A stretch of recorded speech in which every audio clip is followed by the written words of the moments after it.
बार फिर से मैं टॉपर्स तक चैनल में आपका दिल से स्वागत करता हूं। और इस बार फिर दोबारा से मैं आपसे वही उम्मीद करता हूं कि आप अपनी पढ़ाई को, एसएसटी को एक सीरियसली सब पढ़ाई कर रहे होंगे और आप एक अच्छा सब्जेक्ट के रूप में, एक अच्छे नॉलेज के रूप में आज आप इस सब्जेक्ट को पढ़ रहे होंगे। तो कंटिन्यूअसली हम इसी चैप्टर पालमपुर गांव की कहानी को पढ़ रहे हैं और पालमपुर गांव की कहानी को लेकर के हमने समझ रहे हैं। कहीं भी कोई डाउट हो तो आप एक बार जरूर कमेंट करें। आपका कमेंट जो है वो हमारे लिए बहुत ही लाभकारी होगा। हमें आगे बढ़ने में, हमें आपको और अच्छे से अच्छे तरह से समझाने में आपका कमेंट हमें मदद करेगा। तो हम आज फिर से आज इसी टॉपिक के नेक्स्ट क्वेश्चन पर चलते हैं और समझने की कोशिश करते हैं। नेक्स्ट है, कृषि उत्पादन में वृद्धि के लिए सिंचित क्षेत्र को बढ़ाना आवश्यक है। कोई 3 कारण बताइए। कृषि उत्पादन, कृषि का मतलब होता है खेती, उत्पादन का मतलब होता है प्रोडक्शन, वृद्धि का मतलब बढ़ना, सिंचित क्षेत्र का मतलब होता है कि जिस क्षेत्र में हम सिंचाई करते हैं उसे सिंचित क्षेत्र कहते हैं। तो कह रहा है कि जहां हम खेती करते हैं उस क्षेत्र में अधिक से अधिक पानी की जरूरत क्यों पड़ती है, पूरे भारत को हर सिंचाई से जोड़ना क्यों जरूरी है। देखते हैं हम लोग। करें, कृषि उत्पादन में वृद्धि के लिए अगर कहीं आप खेती करोगे, अगर कहीं आप कोई फसल लगाते हो, तो सबसे पहली चीज क्या आवश्यकता है, जमीन की, और दूसरी क्या आवश्यकता है, पानी की, सिंचाई की। तो सिंचाई जो है कोई भी फसल उगाने के लिए सबसे पहली प्राथमिकता है कि भैया अगर पानी नहीं होगा तो क्या फसल होगा। मिट्टी नहीं होगा तो ठीक है, लेकिन मिट्टी है हमारे पास, जमीन तो हर जगह अवेलेबल है, चाहे जमीन फर्टाइल हो या अनफर्टाइल हो, उपजाऊ हो या अनउपजाऊ हो, लेकिन अगर पानी ही नहीं होगा तो क्या हम खेती कर पाएंगे, पॉसिबल ही नहीं है। तो इसीलिए खेती करने के लिए सबसे पहली चीज की आवश्यकता है सिंचाई की, पानी की। दूसरा है, भारत के कुछ क्षेत्र जैसे पंजाब है, हरियाणा है, राजस्थान है और सेंट्रल इंडिया है। सेंट्रल इंडिया का मतलब है इधर मध्य प्रदेश, बिहार, उत्तर प्रदेश, झारखंड, वेस्ट बंगाल, ये छत्तीसगढ़, ये वाला सेंट्रल इंडिया कहलाता है। इन क्षेत्रों में जो बारिश होती है वो अनरेगुलर होती है, रेगुलर नहीं होती। बारिश के मौसम में बारिश होता है, पूरे साल 6 से 7 महीने, 8 महीने कहीं बारिश नहीं होती इन क्षेत्रों में। इन क्षेत्रों की बात कर रहा हूं। और अगर होती भी है तो अनिश्चित होती है, रेगुलर नहीं होती। तो ऐसे क्षेत्रों में सिंचाई करने के लिए, ऐसे क्षेत्रों में फसल उगाने के लिए हमें सिंचाई की जरूरत पड़ेगी या नहीं पड़ेगी। ऐसे क्षेत्रों में फसल को उगाने के लिए हम क्या करेंगे, नहर के पानी का इस्तेमाल करेंगे, नदियों के पानी का इस्तेमाल करेंगे, कैनाल्स के पानी का इस्तेमाल करेंगे। तो इन क्षेत्रों में जहां बारिश कंटिन्यूअसली लगातार नहीं होता, रुक रुक करके होता है, साल में 2-3 महीने होता है, उसके बाद पूरे साल सूखा पड़ता है, ऐसे क्षेत्रों में खेती करने के लिए हमें पानी की अधिक आवश्यकता होती है, सिंचाई की अधिक आवश्यकता पड़ती है।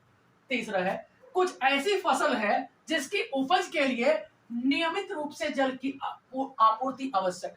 कुछ फसल ऐसा है जिसको अगर खेती करेंगे तो पानी चाहिए ही चाहिए, बिना पानी के खेती होगा ही नहीं। तो आप कुछ बच्चे कह रहे होंगे कि सर कौन सा ऐसा फसल है जिसमें बिना पानी क्या हो जाता है। हाँ बच्चों, कुछ ऐसी फसल है जैसे चने की फसल है, सरसों की फसल है, उसमें अगर पानी नहीं भी पड़ेगा, कम पानी भी पड़ेगा तो फसल हो जाएगा। लेकिन अरहर की फसल, लेकिन इन फसलों में बिना पानी के उपज होगा ही नहीं। कौन कौन सी फसल है, जैसे चावल, चावल का मतलब पानी, पानी का मतलब चावल। चावल फसल लगाओगे तो भी पानी की अधिक आवश्यकता है, चावल बनाओगे तो भी पानी की अधिक आवश्यकता है। जैसे गेहूं है, जैसे गन्ना है, इन सब चीजों के लिए अधिक पानी की आवश्यकता होती है। तो कुछ ऐसे फसल है जिसके लिए रेगुलर पानी चाहिए, जिसके लिए नियमित रूप से जल की आवश्यकता होती है। चावल हो गया, गेहूं हो गया और गन्ना हो गया। गन्ना, एक साल में गन्ना पैदावार होता है और गन्ने की पैदावार के लिए लगभग जो है बहुत अधिक पानी की आवश्यकता पड़ती है। तो बहुत सारे बच्चों ने गन्ना खाया होगा तो आपको पता होगा, या बहुत सारे बच्चों के खेतों में गन्ने उगते होंगे तो भी आपको पता होगा। नेक्स्ट है, जिन क्षेत्रों में आधुनिक बीज का प्रयोग किया जाता है वहां जल की अधिक आवश्यकता पड़ती है। आधुनिक खेती और परंपरागत खेती में मैंने बताया था कि एक साल में 3 फसल उगा रहे हैं। अगर अच्छी क्वालिटी के गेहूं की बीज, अच्छी क्वालिटी से अच्छे तरीके से धान उगा रहे हैं, अधिक मेहनत कर रहे हैं, उसमें अधिक पैसे इन्वेस्ट कर रहे हैं, तो ऐसे जगह ऐसे अगर खेती कर रहे हैं उसमें पानी की भी अधिक आवश्यकता होती है। साल में एक ही मिट्टी पर 2-3 बार फसल उगा रहे हैं तो उसमें अधिक पानी की आवश्यकता होती है। तो ये कह रहा है, तो पांचवा कह रहा है भूमि का छोटा से छोटा भाग भी सिंचाई पर ही निर्भर करता है। भूमि का पूरे भारत में कहीं भी अगर आप खेती करोगे तो सिंचाई तो पहली आवश्यकता है, बिना पानी का तो कुछ संभव ही नहीं है। इसीलिए मैंने एक जल बचाओ अभियान चलाया था बहुत पहले और उसका बहुत अच्छा फायदा भी मिला था। अब मैं दूसरी बार अपने चैनल के थ्रू वाटर सेव वाटर का अभियान चलाने वाला हूं। जो बच्चे इस अभियान में जुड़ना चाहते हैं, सेव वाटर के प्रति जागरूकता फैलाना चाहते हैं, और वो बच्चे हमारे इंस्टाग्राम चैनल से जुड़े और उसके बाद हम एक प्लान करेंगे कि किस तरीके से लोगों के अंदर जागरूकता फैलाया जाए, कॉन्शियसनेस फैलाया जाए, ताकि वाटर को सेव किया जा सके। दोस्तों, वाटर हमारे अर्थ में 1% प्योर वाटर है और अगर वो प्योर वाटर 50, 60, 100 सालों में अगर खत्म हो जाएगा तो आने वाला जनरेशन बिना वाटर के, बिना पानी के प्रोग्रेस नहीं कर पाएगा, उनका डेवलपमेंट रुक जाएगा। तो हम देखते हैं, इसीलिए कह रहा है कि कोई भी काम करने के लिए, खेती करने के लिए या कोई भी काम करने के लिए जो वाटर है वो सबसे पहली आवश्यकता है।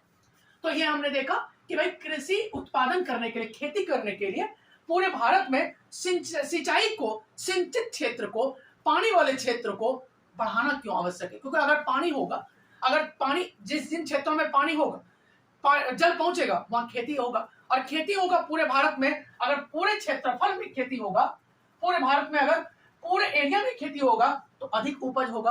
अधिक उपज होगा तो हम उससे अधिक सामान बनाएंगे, बिस्किट बनाएंगे, अलग अलग वैरायटी के सामान बनाएंगे और उन सामानों को जब दूसरे देश में सप्लाई करेंगे तो उससे हमें अधिक रिसोर्स प्राप्त होगा। इससे हमारा देश क्या होगा, ग्रो करेगा। इससे हमारे लोग क्या होंगे, अमीर होंगे। तो ये है। नेक्स्ट क्वेश्चन है, पालमपुर में भूमि कृषकों में किस प्रकार वितरित की गई। ये क्वेश्चन मैंने पहले वीडियो में आपको बताया था जब समरी मैं समझा रहा था, इसलिए फिर दोबारा से एक बार इस क्वेश्चन पर डिस्कस कर लेते हैं। पालमपुर में क्या होता था, पूरे गांव में 450 परिवार रहता था। वो पहले बताया था मैंने, पूरे भारत में जितने गांव हैं उन सभी गांवों की कंडीशन एक सी है। किसी गांव में 400 परिवार रह रहे हैं, किसी गांव में 600 परिवार रह रहे हैं, किसी गांव में 300 परिवार रह रहे हैं। पूरे भारत में जितने गांव हैं वो गांवों का देश है। तो इस गांव में, आपके गांव में हो सकता है 300 परिवार रह रहे होंगे। परिवार के बारे में मैंने बताया था, परिवार का मतलब एक परिवार में 4 से 6 लोग रहते हैं, 5 लोग रहते हैं एक परिवार। तो 450 परिवार का मतलब है उस गांव में करीब करीब 2 से 2.5 हजार लोग रह रहा होगा। तो एक 450 परिवार रहता है और लगभग 150 परिवारों के लिए पास खेती के लिए जमीन नहीं है। जो 150 फैमिली है उस गांव में, आपके गांव में भी होगा। अगर 200 परिवार रह रहा होगा तो 20, 30, 40 परिवारों के पास अपनी जमीन नहीं होगा। वो अपने घर बना रखा होगा लेकिन दूसरे की जमीन पर खेती कर रहे होंगे। इसी तरह से यहां भी वैसे ही है कि 450 परिवारों में 150 परिवार ऐसा है, 150 फैमिली ऐसी है जिनके पास अपनी जमीन है ही नहीं, ये दूसरे की जमीन पर खेती करते हैं। ऐसे किसान को जिनके पास अपनी जमीन नहीं होती, दूसरे की जमीन पर खेती करते हैं, उसे भूमिहीन किसान कहते हैं, लैंडलेस लेबरर्स कहते हैं। भूमिहीन किसान लैंडलेस फार्मर्स कहते हैं, लैंडलेस फार्मर्स भूमिहीन किसान कहते हैं। और ये लोग दलित हैं, यानी अब तो सुप्रीम कोर्ट ने दलित कहने पर पाबंदी लगा दिया, इसे अनुसूचित जाति और अनुसूचित जनजाति कहा जा सकता है। तो जो गरीब लोग हैं, वो जो परिवार हैं, उनके पास आज भी गांवों में खेती करने के लायक जमीन नहीं है। बहुत सारे गांवों में है ऐसा, पूरे गांव, पूरे भारत में ये चीजें लागू नहीं होता, लेकिन जो मैक्सिमम गांव है, पूरे भारत में जितने गांव हैं, लगभग गांवों की कंडीशन ऐसी ही है कि भाई आपके गांव में अगर 50 परिवार है तो 10 परिवार ऐसे हैं अनुसूचित जाति और अनुसूचित जनजाति के, उनके पास अपनी जमीन नहीं है, वो दूसरे की जमीन पर खेती करते हैं। तो ये है। दूसरा पॉइंट है 240 परिवार जिनके पास भूमि नहीं है लेकिन 2 हेक्टेयर से कम क्षेत्रफल वाले जमीन पर खेती करते हैं, यानी 2 हेक्टेयर से कम जमीन है उनके पास और उसी जमीन पर खेती करते हैं। और अगर अपने से नहीं करते हैं तो अपने मजदूरों से या जिनके पास जमीन नहीं है उनसे खेती करवाते हैं। तीसरा है, भूमि के ऐसे टुकड़े पर खेती करने से किसानों के परिवार को पर्याप्त आमदनी नहीं होती। अब जिनके पास 1 हेक्टेयर जमीन है, जिनके पास आधी हेक्टेयर जमीन है, जिनके पास जमीन नहीं है, वो अगर पूरे साल कितना भी कमाएंगे तो उनके पास हमेशा जो है आमदनी नहीं होती, इनकम ही नहीं होता। वो अपने परिवार की जो छोटी मोटी जरूरत है वो पूरा नहीं कर पाते हैं। छोटी मोटी जरूरत का मतलब है कि अच्छे स्कूल में वो पढ़ा नहीं पाते, पूरे साल में एक ही जोड़ी कपड़ा पहन करके पूरे साल उनके बच्चे, उनके परिवार के मेंबर गुजार देते हैं। तो ये सारी जो दिक्कतें होती है वो पूरे भारत में जो गांव गरीब लोग हैं उनके साथ होती है। नेक्स्ट है, पालमपुर में जो मीडियम क्लास के किसान हैं, मीडियम क्लास के किसान, जैसे मैंने कई बार बताया है कि बहुत सारे बच्चे जो स्कूलों में पढ़ते हैं, जैसे हम लोग हैं, मीडियम क्लास के लोग हैं। मीडियम क्लास का मतलब है कि पूरे साल में 1 से 1.5 लाख इनकम हो जाए और 3 से 3.5 लाख 4 लाख तक अगर आपकी इनकम है तो medium class, lower middle class होते हैं। तो ये जो मंझोले किसान हैं और बड़े किसानों के 60 परिवार रहते हैं जो 2 हेक्टेयर से अधिक भूमि पर खेती करते हैं। यानी उस गांव में कुछ परिवार ऐसे हैं जो करीब 60 से 70 परिवार ऐसा है जिनके पास 2 हेक्टेयर से अधिक जमीन है, 2 हेक्टेयर से अधिक, 3 हेक्टेयर 4 हेक्टेयर जमीन है उनके पास, और थोड़ा सा वो हल्का सा गरीबों से अमीर है। वो अमीर नहीं कहलाते, वो चूंकि दिन रात वो मेहनत करते हैं, गरीबों से मेहनत करवाते हैं और उनसे काम लेता है, तो इस प्रकार थोड़ा सा उनका जो आमदनी है, थोड़ा सा जो उनका इनकम है वो गरीबों से थोड़ा अधिक होता है, और इस प्रकार वो अपना खर्च पूरे साल ठीक ठाक चला लेते हैं और थोड़ा बहुत पैसा पूरे साल में खाने पीने के बाद सेव कर लेता है, बचा लेता है और उसी से अपना प्रोग्रेस करता है। और उसके बाद कुछ बड़े किसान, हर गांव में ऐसा होता है, मेरे गांव, आपके गांव, उनके गांव, इनके गांव, सभी के गांव में 10 से 15 लोग, 10 से 15 परिवार ऐसे होते हैं जो बहुत ज्यादा रिच होते हैं। आपके गांव में भी होगा, हमारे गांव में भी है, सभी गांव में 5 से 10 परिवार ऐसे हैं जिनके पास 150 बीघा, 200 बीघा, 300 बीघे जमीन है, उनके घर में सरकारी नौकरी है, उनके घर में बड़े बड़े ऑफिसर हैं, तो वो इसलिए वो अमीर है। वो गांव में भी उनका है, शहर में भी उन्होंने घर बना रखा है। तो इस प्रकार कह रहा है कि 10 परिवार ऐसे हैं, कुछ परिवार ऐसे हैं तो उनके पास 10 हेक्टेयर या इससे अधिक भूमि है, 10 हेक्टेयर या इससे अधिक भूमि है, यानी वो क्या है, अमीर किसान है। वो क्या है, बड़े किसान है। वो क्या है, धनी है। वो क्या है, रिच पर्सन है। तो इस प्रकार से पूरे पालमपुर गांव में इस प्रकार जमीन जो है उनके गांव में डिस्ट्रीब्यूटेड है कि कुछ जो अमीर लोग हैं उनके पास अधिक जमीन है, कुछ जो थोड़ा सा कम अमीर हैं उनके पास 2 से 3 हेक्टेयर जमीन है, थोड़ा सा और कम अमीर हैं तो उनके पास 1 हेक्टेयर के आसपास है, और कुछ ऐसे किसान भी हैं, कुछ ऐसे मजदूर भी हैं जिनके पास अपनी जमीन है ही नहीं। वो दूसरे की जमीन पर खेती करते हैं, केवल अपनी जमीन पर उन्होंने घर बना रखा है या खरीद करके जमीन पर घर बनाया है या सरकारी जमीन पर घर बना करके रहते हैं। और इस प्रकार पूरे गांव, पूरे भारत के जितने गांव हैं उस गांव में रहने वाले लोगों की कंडीशन लगभग ऐसी ही है। मैंने पहले भी कहा था कि अगर ये पूरे भारत के गांवों पर लागू नहीं होता, लेकिन मैक्सिमम जो राज्य हैं अपने देश में, वहां जितने गांव हैं लगभग गांवों में ऐसे ही बंटवारा किया गया है, ऐसे ही डिस्ट्रीब्यूशन है जमीनों का। और आप पंजाब में चले जाओ, हरियाणा में चले जाओ, आप वेस्टर्न यूपी, आप बागपत, गाजियाबाद, ये इटावा, मैनपुरी, सहारनपुर, इन सब डिस्ट्रिक्ट चले जाएं तो वहां तो थोड़ा बहुत चेंजिंग है, क्योंकि यहाँ इस तरह से नहीं है। यहाँ जो अनुसूचित जाति के भी लोग हैं, जो गरीब हैं, उनका भी प्रोग्रेस बहुत अधिक हुआ है। क्यों? दिल्ली पास है, क्यों? बड़े शहर पास हैं, तो उनका रोजगार बड़े शहरों में हो जाता है। इसलिए गरीब और अमीर में बहुत ज्यादा फर्क इन क्षेत्रों में नहीं है। लेकिन अगर पूरे भारत का गांवों का जायजा लेंगे, पूरे भारत के गांवों का अगर रिकॉर्ड देखेंगे तो लगभग ऐसा ही आपको मिलेगा। तो अगर समझ में आ गया हो तो आप कमेंट सेक्शन में जाकर के एक बार कमेंट जरूर करें। आपका कमेंट जो है हमें हमारा मनोबल बढ़ाता है, क्योंकि क्लास में भी बच्चों को जब कहीं पढ़ाते हैं कोई टीचर, तो आपकी अगर तारीफ किया जाता है तो आपको कितनी खुशी मिलती है। किसी बच्चों को वेरी गुड दे दिया जाए, किसी बच्चों को एक्सीलेंट। आज तक मुझे टीचर ने 1-2 बार ही वेरी गुड और एक्सीलेंट दिया था, लेकिन आपको अगर इस तरह का मौका मिलता है तो आप टीचर को भी आप जरूर प्रोत्साहित करें। जिससे आपके प्रोत्साहन से वो आगे बढ़े और आपके लिए free of cost education provide करवाए। नेक्स्ट क्वेश्चन पर चलते हैं और एक बार फिर से आज हम लोग नए जोश के साथ देखते हैं कुछ क्वेश्चंस को। पालमपुर के दुकानदार किस प्रकार व्यापार करते हैं?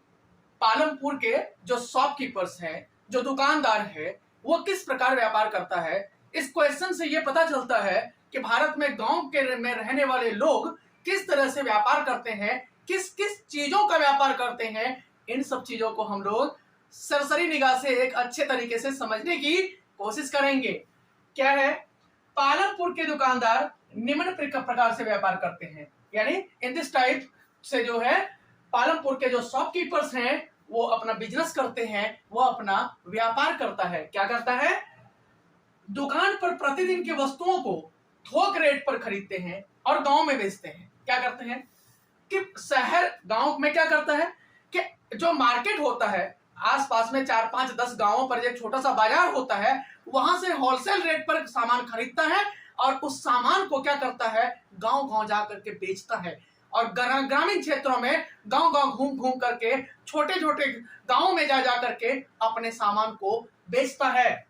दूसरा कह रहा है पालमपुर में ज्यादातर लोग व्यापार नहीं करते, यानी ज्यादा लोग व्यापार नहीं करते, सब लोग व्यापार नहीं करता है, वहां कुछ ही लोग व्यापार करता है। क्यों? क्योंकि मैक्सिमम जो लोग है वो क्या करता है, कृषि करता है, वो क्या करता है, खेती करता है, वो क्या करता है, लैंडलेस लेबरर्स है, वो क्या करता है, दूसरे के खेतों में जाकर के मजदूरी करने का काम करता है। तो पालमपुर में व्यापार वही करता है जिनके पास पैसा हो, जिनके पास बुद्धि हो, जिनके पास ज्ञान हो। उसके बाद गांव में छोटे जनरल स्टोरों में जो गांव में छोटे छोटे स्टोर्स है, शॉप है, दुकान है, उन स्टोरों में क्या क्या मिलता है भैया? चावल, गेहूं, चाय, तेल, बिस्किट, साबुन, टूथपेस्ट, बैटरी, मोमबत्ती, कॉपी, पेन, पेंसिल तथा कुछ कपड़े भी बेचते हैं। अब देखो ध्यान से कि आप कहेंगे सर ये क्या बच्चों वाली चीजें आप हमें पढ़ा रहे हो। दिक्कत ये है कि यही पढ़ना ही है हमें, तो क्या करें, जो आपका स्टैंडर्ड है, जो आपके चैप्टर का लेवल है वो यही है दोस्तों। तो गांव में जो दुकान है, दुकान में हर चीजें मिल जाती है। क्यों? क्योंकि वहां से लोगों को का जो वहां से शहर 4 किलोमीटर, 5 किलोमीटर, 10 किलोमीटर पर टाउन है, तो कोई व्यक्ति के घर में अगर चावल घट गया, कोई व्यक्ति के घर में अगर चाय नहीं है, कोई व्यक्ति के घर में अगर बिस्किट खत्म हो गया, तो वो पास की दुकान से ही खरीद लेता है। साबुन मिल जाएगा आपको, और क्या मिल जाएगा, टूथपेस्ट मिल जाएगा, बैटरी मिल जाएगा। और बैटरी कौन सा मिलेगा? गांव में जो बच्चे होंगे वो कमेंट करेंगे किस किस कंपनी की बैटरी ज्यादातर गांव ग्रामीण क्षेत्रों में यूज करते हैं, ये आप कमेंट सेक्शन में जाकर के कमेंट करेंगे। उसके बाद कॉपी, पेन, पेंसिल तथा कुछ कपड़े, कपड़ों का भी दुकान मिल जाएगा। और हमारे गांव में तो सोने चांदी की भी दुकान है, छोटा सा सोने चांदी का दुकान, कि कोई अगर ग्रामीण शहर नहीं जा सकता है या कोई बूढ़ा बुजुर्ग है, उसको कुछ सोने का अंगूठी लेना है, सोने के कुछ सामान लेने हैं, तो वो शहर 10 किलोमीटर जाने की बजाय, क्योंकि शहर जाने में परेशानी है, तो वहां न जाकर के गांव में ही थोड़ा चीजें सामान ले लेते हैं। उसके बाद क्या है, कुछ परिवार ने जिनके घर बस स्टैंड के निकट होते हैं, अपने घर के एक भाग में ही छोटी दुकान खोल ली है। यानी जो मेन टाउन में जिसका घर नहीं है, शहर से बाहर है या शहर के किनारे है, तो वो क्या करते हैं, अपने ऊपर घर बनाया और नीचे में दुकान खोल ली। और शहरों में भी छोटे जो टाउन होते हैं, छोटे जो शहर होते हैं, वहां के लोग अक्सर ऐसा ही करते हैं, ऊपर पे अपना घर और नीचे पे अपना दुकान बना लिया। एक दुकान, दो दुकान खुद ही चलाया और कुछ दुकान किराए पे लगा दिया, और उससे रेंट आता है और उससे उनकी रोजी रोटी, उससे उनका घर, और उसी से उनका विकास होता है, डेवलपमेंट होता है, वो गरीब से अमीर की ओर बढ़ते हैं। उसके बाद कह रहा है वस्तुओं के साथ साथ खाने की चीजें भी बेचते हैं। वही है, ग्रामीण क्षेत्रों में क्या है कि कुछ वस्तुओं के साथ साथ खाने की चीजें भी बिकती है, जैसे पास्ता हो गया, जैसे सूजी हो गया, जैसे और भी कई सारे सामान, जैसे ग्रामीण क्षेत्रों में जो मुरमुरे होते हैं उसका बना करके, कुछ जो पकौड़ा वगैरह बना करके गांव में, अब हमारे बगल वाले गांव में बहुत सारा समोसा बिकता है, पकौड़े बिकते हैं। क्यों? क्योंकि वो बड़ा गांव है, 400-500 परिवार रहते हैं, करीब 1,500 से 2,000 लोग रहते हैं तो उस गांव में, और वो गांव मेन रोड पे है, पीछे कई सारे गांव उसी गांव से होकर के शहर की ओर जाते हैं, बाजार की ओर जाते हैं। तो इसीलिए वहां हमारे गांव में ये जो बिक्री है ये अच्छी खासी हो जाती है उनकी, और उनका अच्छा खासा इनकम हो जाता है। तो दोस्तों, ग्रामीण क्षेत्रों में इस तरह के लोग जो हैं अपनी एक्टिविटी करते हैं, और ये एक्टिविटी क्या कहलाती है? गैर कृषि। गैर कृषि जो है कहलाती है। तो ये जो है पालमपुर के दुकानदार इस तरह का काम करते हैं, इस तरह का रोजगार करते हैं, इस तरह का व्यापार करते हैं, और अपनी दिनचर्या को डे टू डे लाइफ को बढ़ाते रहते हैं, डेली नीड्स की जरूरत को वो पूरी करते हैं। चलिए आगे नेक्स्ट क्वेश्चन पर हम लोग चलते हैं। हमने दोस्तों हरित क्रांति को हमने देखा ही था कि हरित क्रांति क्या था। हमने 4 चीजें आपको याद करने को बोला था कि पहले हरित क्रांति था क्या। हरित क्रांति में जो हाई यील्डिंग वैरायटी का गेहूं लाया गया था वो किस देश से लाया गया था। हरित क्रांति सबसे पहले भारत के किस राज्यों में लागू किया गया था, और हरित क्रांति में 3-4 चीजों का खेतों में जो यूज करने को कहा गया था वो क्या चीजें था। तो कमेंट सेक्शन में जाकर के आप कमेंट करेंगे कि हरित क्रांति कब लागू हुआ था भारत में। दूसरा क्वेश्चन है, हरित क्रांति भारत के पहले किस 3 राज्यों में स्टार्ट किया गया था, लागू किया गया था। आगे देखते हैं हम लोग। हरित क्रांति के कारण मिट्टी की उर्वरक क्षमता कम हुई है। क्या आप इस बात से सहमत हैं? अपने विचार व्यक्त कीजिए।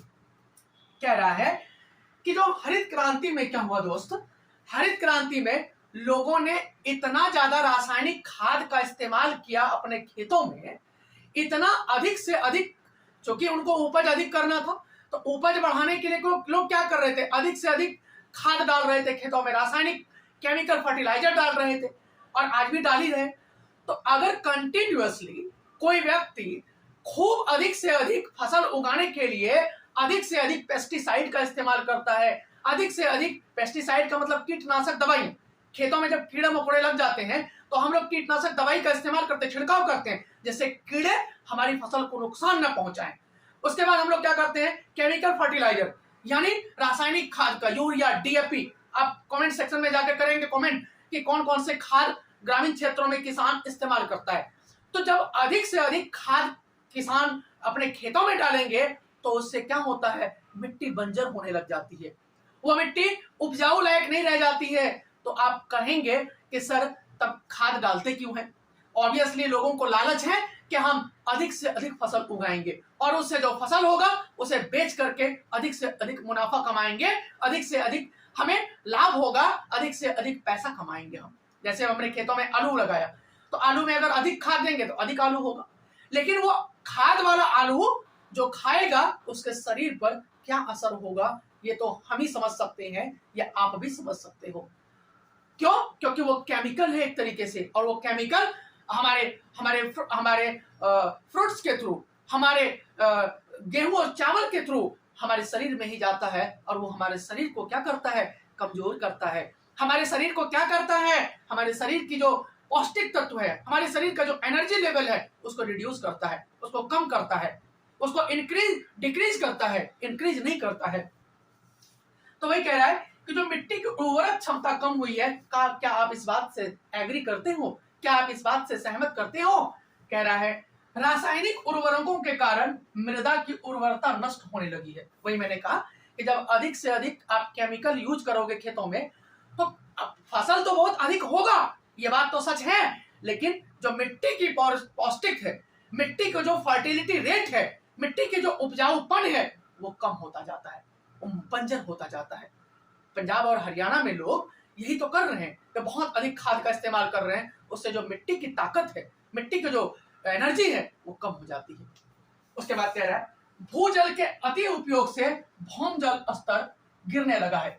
कोई व्यक्ति अगर जमीन से, धरती से पानी अगर निकाल करके अपने खेतों में सिंचाई करता है, इरिगेशन करता है, तो इरिगेशन से क्या होता है? जो ग्राउंड वाटर का लेवल है वो कम होता जा रहा है, ग्राउंड वाटर का लेवल है वो बहुत नीचे होता जा रहा है। इसीलिए बहुत सारे सरकार ने, बिहार सरकार ने, असम की सरकार ने, तमिलनाडु में, कर्नाटका में धरती के नीचे से जो ग्राउंड वाटर है उसको निकालने पर बैन कर दिया गया है। कई सारे स्टेट्स ऐसे हैं जहां आप धरती के नीचे का पानी इस्तेमाल नहीं कर सकते। तो आप वेस्टर्न यूपी चले जाओ, अब पंजाब चले जाओ, हरियाणा में तो ऐसे ही पानी की कमी है।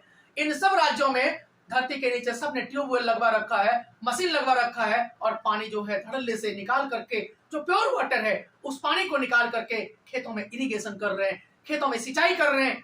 हालांकि उसका फायदा तो हो रहा है, लेकिन उससे क्या हो रहा है, ग्राउंड वाटर को जो लेवल है वो बहुत लो होता जा रहा है, वो बहुत कम होता जा रहा है। और आपको पता है दोस्त कि हमारे धरती में केवल 1% से 1.5% प्योर वाटर है, और अगर यही कंडीशन रही तो आने वाले 100 सालों में हमारी धरती में प्योर वाटर की कमी, स्कार्सिटी हो जाएगी, और आने वाला जो जनरेशन है वो पानी की कमी के कारण अपना डेवलपमेंट नहीं कर पाएगा, विकास रुक जाएगा उनका।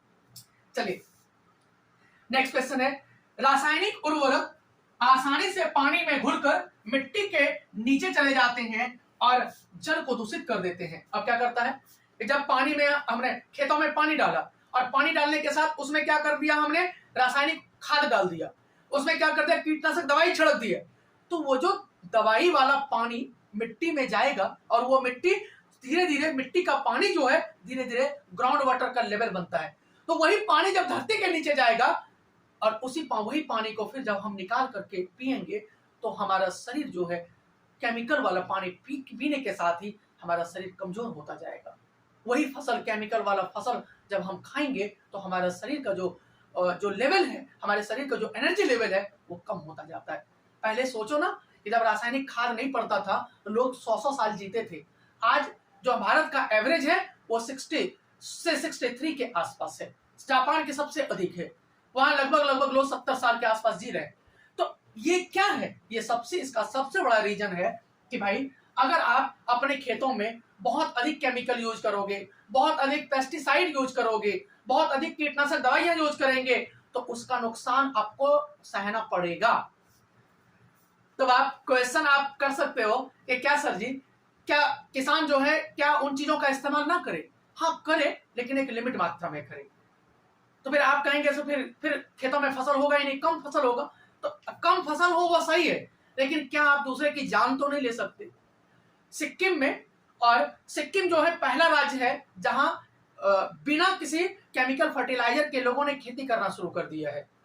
तो सिक्किम है, और भी एक आध स्टेट है जो इस चीज पर काम कर रहा है। लक्षद्वीप है, लक्षद्वीप में भी लोग जो है वहां खेती करते हैं। हालांकि वहां उपज बहुत कम है, लेकिन लोग जो है केमिकल फर्टिलाइजर का इस्तेमाल कम से कम करते हैं, और इस प्रकार से वहां के लोगों का जो लाइफ है वो हमसे अधिक है। उसके बाद ये मिट्टी में बैक्टीरिया और सूक्ष्म जीवाणु को नष्ट कर देते हैं। अगर आप मिट्टी में जो बैक्टीरिया है, मिट्टी में जो छोटे छोटे कीड़े हैं, मिट्टी में जो रेंगने वाले जीव हैं, जैसे वो सब जीव, अगर आप बहुत अधिक केमिकल फर्टिलाइजर यूज करेंगे, क्योंकि पेस्टिसाइड जो है, कीड़े मारने वाले दवाई एक तरह से जहर ही तो है, पॉइजन है वो, तो उसको अगर मिट्टी में इस्तेमाल करेंगे तो मिट्टी में जो कीड़े होते हैं, जो मिट्टी को एनर्जी प्रदान करते हैं, वो क्या हो रहा है, मरता जा रहा है। और जब अधिक से अधिक कीड़े मर जाएंगे तो मिट्टी का जो एनर्जी लेवल, आपके शरीर का सारा कीड़ा मर जाए, आपके शरीर में जो सेल्स हैं वो अगर मर जाएंगे, तो क्या हम जीवित रह पाएंगे? क्या हमारा शरीर प्रोग्रेस करेगा? नहीं करेगा। उसी तरह से मिट्टी का वो सेल्स है, मिट्टी का जो बैक्टीरिया और वायरस वो उसका एनर्जी प्रदान करता है। तो इस प्रकार से जब आप अधिक से अधिक पेस्टिसाइड, जब आप अधिक से अधिक केमिकल फर्टिलाइजर का इस्तेमाल करोगे, तो मिट्टी में जो होने वाले कीड़े हैं, मिट्टी में जो जानवर हैं, वो धीरे धीरे क्या होंगे, वो मर जाएंगे, और मरने से वो हमारा ही नुकसान है। जो मिट्टी के लिए उपयोगी है, मैं कह रहा है कि जो कीड़े मकोड़े हैं मिट्टी में रहते बह रहे हैं, वो हमारे लिए मिट्टी के लिए बहुत उपयोगी है, मिट्टी के लिए बहुत यूजफुल है। अब कैसे है कि जो कीड़े मकोड़े मरते हैं, तो वही वो जो जानवर मरता है, उस जानवर को यही कीड़ा मकोड़ा खा करके मिट्टी के फॉर्म में चेंज करता है। अगर वो कीड़े मकोड़े नहीं होंगे, या हमने जो है गोबर डाल दिया, हमने कुछ ऐसे चीजें डाल दिया जो मिट्टी को एनर्जी दे, तो वो उसमें मिट्टी के फॉर्म में चेंज वही कीड़ा करता है। तो अगर कीड़े नहीं रहेंगे, अगर मकोड़े नहीं होंगे, तो मिट्टी का एनर्जी लेवल कम होता जाएगा। और इस प्रकार कह रहा है, उर्वरकों के अति प्रयोग से भूमि खेती के योग्य नहीं रहती। अगर अधिक से अधिक आप केमिकल फर्टिलाइजर यूज करोगे, अधिक से अधिक आप उर्वरक प्रयोग करोगे, अगर अधिक से अधिक केमिकल फर्टिलाइजर यूज करेंगे, अधिक से अधिक पेस्टिसाइड यूज करेंगे, तो उससे क्या होगा, हमारी जो मिट्टी है वो खेती के लायक नहीं रह जाती। हमारी जो जमीन है, वो हमारी जो भूमि है, हमारी जो धरती है, वो खेती के लायक नहीं रह जाती है और उसमें फसल बहुत कम होने लग जाएगा। पंजाब वगैरह में वही है कि मिट्टी जो उपजाऊपन है वो खत्म होता जा रहा है, तो लोग वहाँ क्या करते हैं, उपजाऊपन लाने के लिए क्या करते हैं, अलग अलग तरह के जो है घास उगा देते हैं, अलग अलग तरह के जो केमिकल यूज करने लग जाते हैं। तो इससे क्या होता है, उपजाऊपन तो आता है लेकिन फिर धीरे धीरे साल 2 साल में वही लेवल हो जाता है। तो इस प्रकार आज हमने एक बहुत ही इंपॉर्टेंट सेक्शन, बहुत ही इंपॉर्टेंट चैप्टर को पढ़ा और समझने की कोशिश किया। अगर इनमें से कोई भी चीजें अगर आपको समझ में नहीं आया हो तो आप मेरे प्यारे प्यारे दोस्त, प्यारे प्यारे छोटे और भाई बहन, आप कमेंट सेक्शन में जाकर जरूर कमेंट करें। और वीडियो आपको कैसी लगी, वीडियो में कहाँ कमियां हैं, वीडियो में क्या इंप्रूवमेंट हो सकता है, आप जरूर से जरूर कीजिए और आपका हर एक कमेंट मेरे लिए बहुत ही उपयोगी सिद्ध होगा। तो आप दिन दूनी रात चौगुनी खूब मेहनत करें, खूब पढ़ें और एक बार वीडियो देखने के बाद अगर आपको समय मिले एक बार बुक को जरूर पढ़ें। मैं बार बार सभी बच्चों से ये रिक्वेस्ट करता हूं, बच्चों बुक को आप जरूर पढ़ें। 1-2 दिन में SOE का पेपर क्लियर किया है कुछ मेरे अच्छे स्टूडेंट, जो फेवरेट स्टूडेंट रहे, उनका SOE का मैं वीडियो आपके सामने ला रहा हूं, तो आप उसे जरूर देखेंगे। SOE क्या है और उसको किस तरह से क्वालिफाई किया जा सकता है, उन्होंने क्या क्या स्ट्रेटेजी अपनाया था। हमारे जानकार में से करीब 50 से 100 बच्चों ने दिया था, लेकिन केवल उसमें से 2 बच्चे क्वालिफाई हो पाए। उन्होंने क्या स्ट्रेटेजी इस्तेमाल किया था, उनको हमारे द्वारा क्या सहायता मिल सका, इन सब चीजों को आप देखेंगे। तो आप चलिए, मैं बहुत बहुत शुभकामनाएं देता हूं कि आप अपने पढ़ाई को बहुत अच्छे से करें। चलिए, बहुत बहुत धन्यवाद दोस्त। जय हिंद, जय Bharat. No, there ain't no stopping.